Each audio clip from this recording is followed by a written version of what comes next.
Olá, hoje a gente vai falar sobre um assunto que eu sei que lhe interessa muito.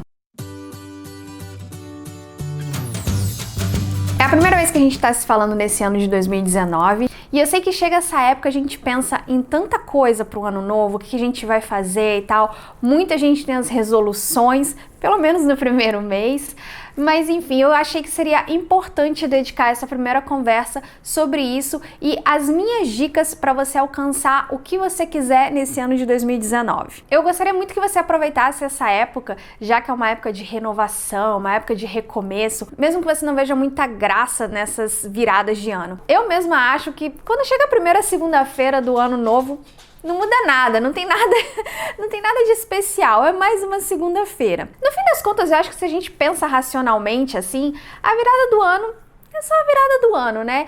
Na verdade, é um ciclo que a gente usa muito mais para organizar a nossa vida do que propriamente algo que realmente muda todo ano. Mas de qualquer forma, eu gosto muito da época porque eu acho que é sempre bom a gente pensar em ciclos. Se essa época ajuda a gente a pensar num novo começo, a se organizar melhor, a trabalhar melhor, por que não, não é mesmo? Então, se você acredita que as energias mudam, que tudo pode acontecer na virada do ano, é muito legal que você pense assim, mas mesmo se você não pensa, eu gostaria que você se fizesse o desafio de pensar como um ciclo. Nós precisamos de ciclo na nossa vida para a gente organizar nossas ações. Então esse vídeo é sobre como começar bem esse novo ciclo de 2019, ou até mesmo se você estiver assistindo depois de, sei lá para março. Enfim, qualquer segunda-feira pode ser um recomeço pra gente. Aliás, qualquer dia da semana pode ser um recomeço pra gente. Eu acho que tudo na vida, todo projeto começa com organização. Se você não ouviu meu podcast sobre como se organizar para 2019, ou seja, como ter metas e realizá-las em 2019, eu vou deixar o link aqui embaixo. Eu falei muito de organização, eu falei muito de ter metas claras e só pra gente ficar na mesma página, o que significa isso? Eu sempre falo, inclusive com os meus clientes, quando a gente está pensando em metas, é muito comum eu perguntar qual é a sua meta para os próximos meses ou qual é a sua meta para esse ano e eu receber respostas vagas, tipo, eu quero alcançar o sucesso, eu quero ter um blog que me sustente, eu quero ter uma empresa que fature bem.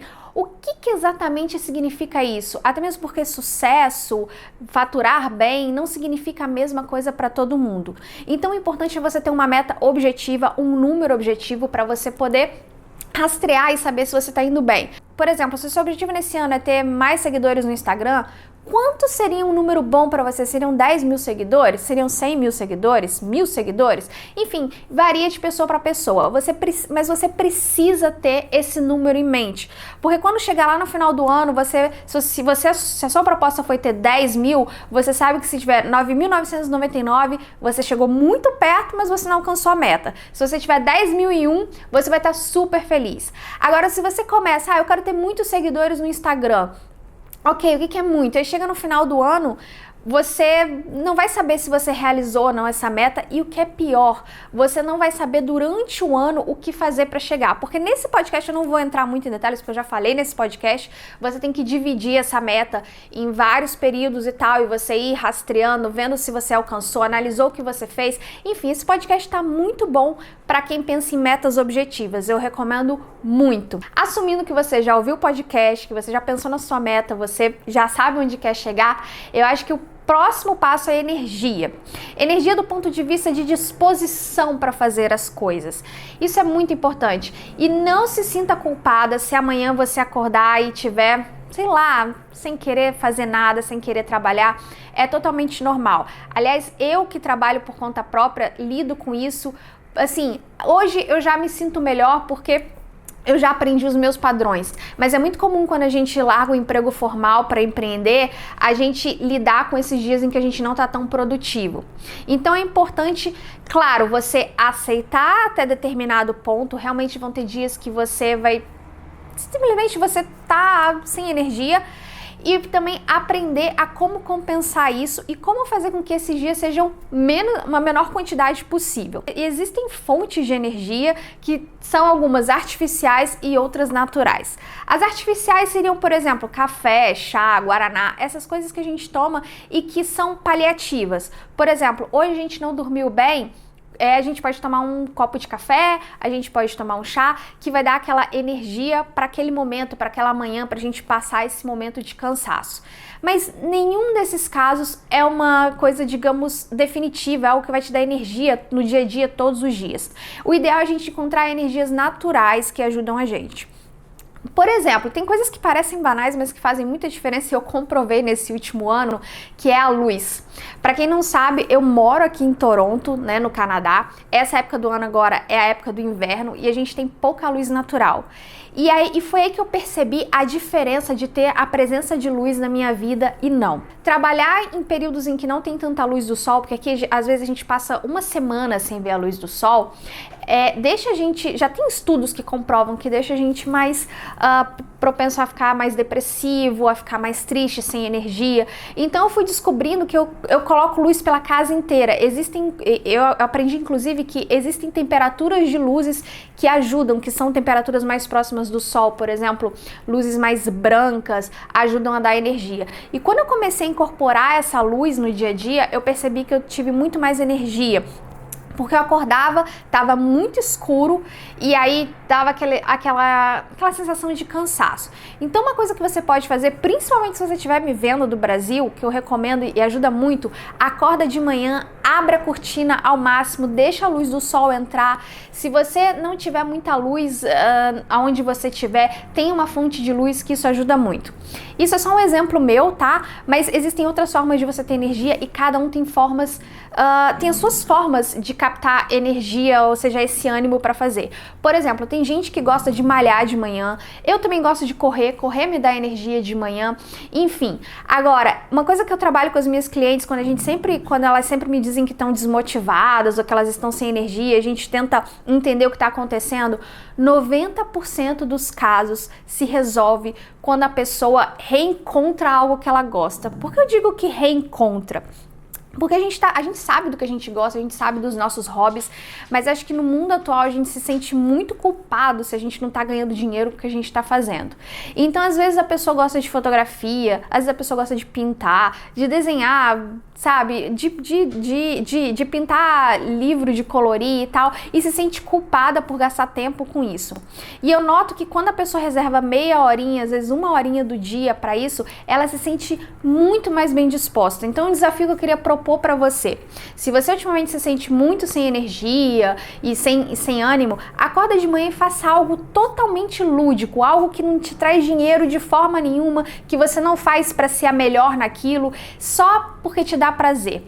Eu garanto a você que você vai se sentir muito mais energizada, porque também é outro erro que a gente que trabalha por conta própria, a gente se sente muito pressionada para trabalhar, produzir mais, e a gente esquece dessas coisas. Então chega um momento em que a gente fica sem energia, porque a gente se esqueceu de cuidar das coisas pessoais, das coisas que nos dão prazer em primeiro lugar. Então tente se energizar, tente descobrir como você vai ter mais ânimo todos os dias. E aqueles dias que você acordar meio preguiçosa, não se sinta culpada, acontece com todo mundo. Bom, uma vez que você já se organizou, você sabe onde quer chegar, tem energia para isso, o que falta? Disciplina. Eu sei que você detesta essa palavra, é uma palavra que eu sempre falo aqui, sempre falo com as minhas clientes e a pessoa meio que torce o nariz, assim, disciplina. A gente cresceu achando que disciplina é algo militar, que é uma rotina militar, que te obriga a fazer algo que você não quer e tal. E disciplina é muito bom, rotinas são boas, desde que sejam prazerosas. Eu, por exemplo, adoro rotina. A questão é que eu acho que eu consegui construir uma rotina que eu gosto. Então, quanto mais você faz o que você gosta, melhor e você não sente. Mas ter um padrão, pelo menos pra mim, é fundamental. Então eu acho que você parar de encarar a disciplina como algo ruim e pensar como algo bom que vai te trazer benefício é muito importante. E o que eu quero dizer com disciplina? É você não só se propor a fazer aquilo que você planejou, mas você também está sempre analisando e sempre melhorando. Eu acho que o item campeão na lista de resoluções nessa época do ano é perder peso, é conseguir aquele corpo ideal e tal. Muita gente pensa nisso nesse início de ano. Então eu vou dar isso como um bom exemplo. Por que a maioria das tentativas falha? Porque é um compromisso a longo prazo. Se a gente pudesse ir hoje à academia e correr 10 km sem nunca ter corrido, se depois de correr 10 km, mesmo você não tendo feito nada ontem, você vai sair daqui com o corpo perfeito e vai perder 200 mil quilos, com certeza a maioria cumpriria o desafio. Por mais que acho que até pessoas que tivessem problema no joelho, elas correriam esses 10 quilômetros. A questão é que não adianta você forçar hoje correr 10 quilômetros. Você tem que começar com 1 quilômetro, 1,5, e daqui a 2 meses você vai começar a ver o resultado. Outro problema também é que o resultado não é da noite pro dia. Talvez seria mais fácil mesmo que você passasse 1 mês ou 2 fazendo isso, e aí você fosse dormir à noite e no outro dia acordasse e pronto, tá tudo resolvido, talvez você também veria valor. A questão é que vai gradativamente e você não vai percebendo. Esse é um dos grandes problemas das metas, dos objetivos que a gente tem. Não só de corpo, de beleza, de coisas físicas, como as outras coisas. A gente começa o ano, esse ano eu quero empreender, eu quero ter um negócio, eu quero viver do meu negócio, eu quero largar o meu trabalho formal. Então ela começa a fazer aquelas coisas pequenas antes de largar o seu trabalho, e o que acontece, gente? Ela vai ganhar um pouquinho de dinheirinho no primeiro mês, um pouquinho depois, até que vai chegar um momento que ela vai dobrar a renda dela. Só que o que vai acontecer? Ela vai estar ganhando metade do dinheiro com o emprego dela e metade do dinheiro com as coisas que ela faz por fora. Ela nunca vai ter coragem de largar o emprego porque agora ela ganha o dobro. Então ela vai enxergar como se ela estivesse perdendo metade do salário dela. Quando na verdade ela substituiu, ela conseguiu o objetivo dela de substituir, de não precisar do trabalho formal para ter o trabalho dela que ela gosta de empreender. Só que como isso foi gradativamente, foi caindo R$100 aqui, R$100 ali, R$100 até juntar o que ela precisava, ela não percebeu. Então a dica que eu dou é você incorporar a análise nessa disciplina. Lá naquele podcast também que eu falei das metas, eu falo da importância de você fazer isso mensalmente ou periodicamente, você ter uma análise do que você quer alcançar naquele período. Então quando você sabe que você só conseguiu R$100 esse mês, mas isso é normal para você no final do ano conseguir seus R$10.000, você se sente como que você cumpriu o seu objetivo naquele mês. Você se sente bem melhor, você não espera o final do ano para você se sentir bem. Você já tá no meio do caminho e você já tá se sentindo melhor. Então é muito bom você, além de você se disciplinar a fazer as coisas que você precisa fazer para o seu objetivo, também analisar e ir ajustando. O que deu certo esse mês? O que deu errado? Faça mais do que deu certo, faça menos do que deu errado. E assim você vai ajustando para no final do mês você conseguir a sua meta. E outra coisa que é muito bom você fazer também, além de você analisar o seu progresso pequeno e pensar que ele vai se transformar em algo grande lá na frente, é você também se recompensar. Por que não você criar algumas metas assim? Se esse mês eu bater a meta do mês, eu vou comprar um sapato novo para mim.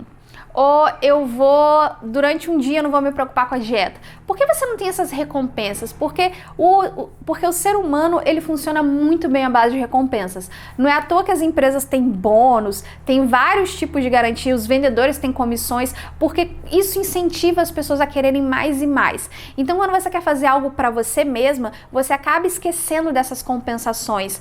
E não adianta, se você não vê algum resultado, o ser humano gosta muito de coisas a curto prazo, gosta muito daquela recompensa imediata. Se a gente não sentir que a gente está tendo aquela recompensa imediata, fica muito mais difícil cumprir o que a gente quer. Para terminar, eu só gostaria de lembrar que você tem a capacidade de fazer isso.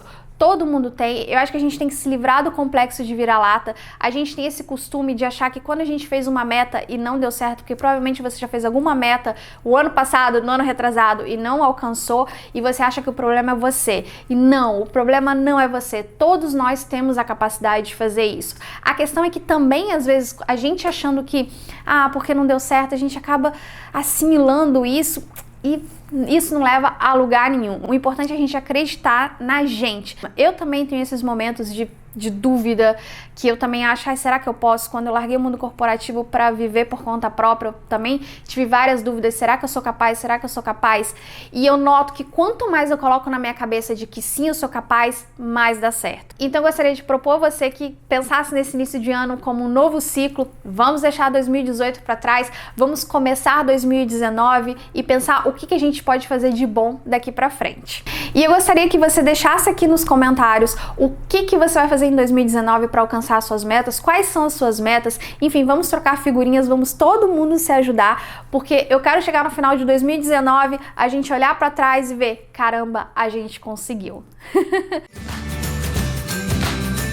Para acompanhar mais o meu processo criativo e também se inspirar a todos os dias produzir mais e de forma mais criativa, não deixe de me seguir no Instagram, @luvlogueira.